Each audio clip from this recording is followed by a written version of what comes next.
네, 안녕하세요. 서울대학교 병원 혈액종양내과 이대원입니다. 유방암에도 종류가 있다고요? 네, 유방암은 사실 하나의 암은 아닙니다.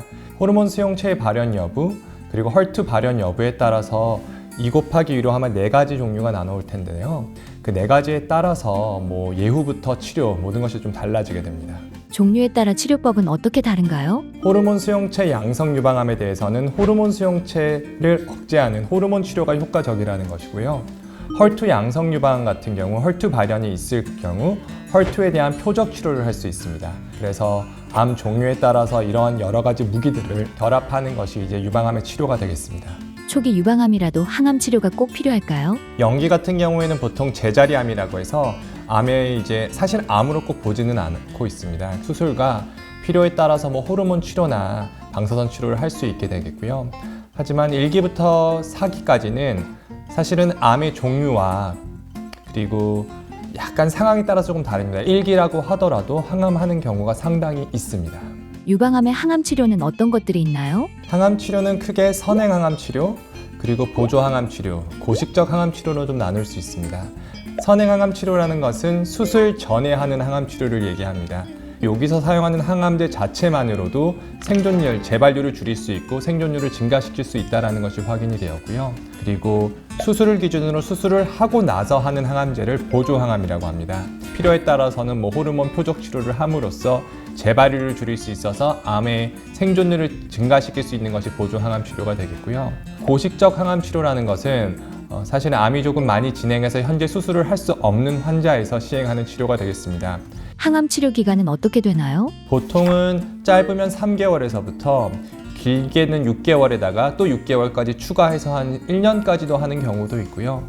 또 이제 호르몬 치료 같은 경우에는 수술 이후에 5년에서 10년 정도 진행하게 됩니다. 그리고 표적 치료 같은 경우에는 보통은 1년 전후로 돼 있어서 역시나 종류에 따라서 상당히 좀 다를 수 있습니다. 항암 치료 부작용이 걱정돼요. 저희 병원 같은 경우에 다 세트 오더에 어떤 항암제를 썼을 경우 어떤 부작용 예방약을 쓴다라고 정해놓고 쓰게 됩니다. 그리고 사실은 증상이 나타나고 안 나타나고도 케이스 바이 케이스입니다. 피 검사를 통해서 객관적인 수치도 확인할 수 있지만 그것뿐만이 아니라 주관적인 것들도 중요하기 때문에 그것에 맞춰서 저희가 약제를 조정하게 됩니다. 항암 치료 중 일상생활은 가능한가요? 항암 치료하면서 직장 생활 하시는 분 상당히 있고요. 특히나 고식적인 항암 치료, 4기 유방암으로 사실 전이가 다 되어 있는 상황에서도 항암제 부작용이 크지 않아서 직장 생활, 자기 사회 생활 다 하시는 분들이 꽤 있습니다. 항암 치료, 서울의 대형 병원이 정답일까요? 큰 차이는 없고요. 저도 환자분들이 많이 고생하시는 게 있으셔서 그런 분들이 있으면 지방에서 치료 받으시라고 많이 얘기하고 있습니다. 항암 중에는 생선회, 초밥이 안 좋다던데요? 사실은 그렇지는 않습니다. 사실은 단백질 섭취는 되게 중요하고요. 그냥 면역력 잘 유지되는 상황에서 깨끗한 회를 드신다라고 하면은 큰 문제는 없다라고 생각합니다. 항암 치료 중에 근력 운동은 자제해야 할까요? 네, 사실 그렇지는 않습니다. 예. 건강검진 중 청천벽력으로 유방암 판정을 받았습니다. 남자친구와는 내년 초 결혼을 약속한 사이인데요. 인터넷을 보니 유방암은 항암 치료가 필수라는 기사를 봤습니다. 항암 치료를 해도 임신이 가능한가요? 혹시 몸에 약물이 남아있어서 모유 수유를 하는 것도 굉장히 불안합니다. 진료실을 오시면 처음 물어보는 것이 임신 계획이 있느냐입니다. 그래서 임신 계획이 있다라고 하면은 산부인과와 협진을 통해서 가임력 보존을 시행하고 있습니다. 만약 난소 기능이 또 괜찮고 확실한 그런 게 있으면은 난자 동결부터 해서 기본적으로는 난소 보호 주사 등을 맞고요.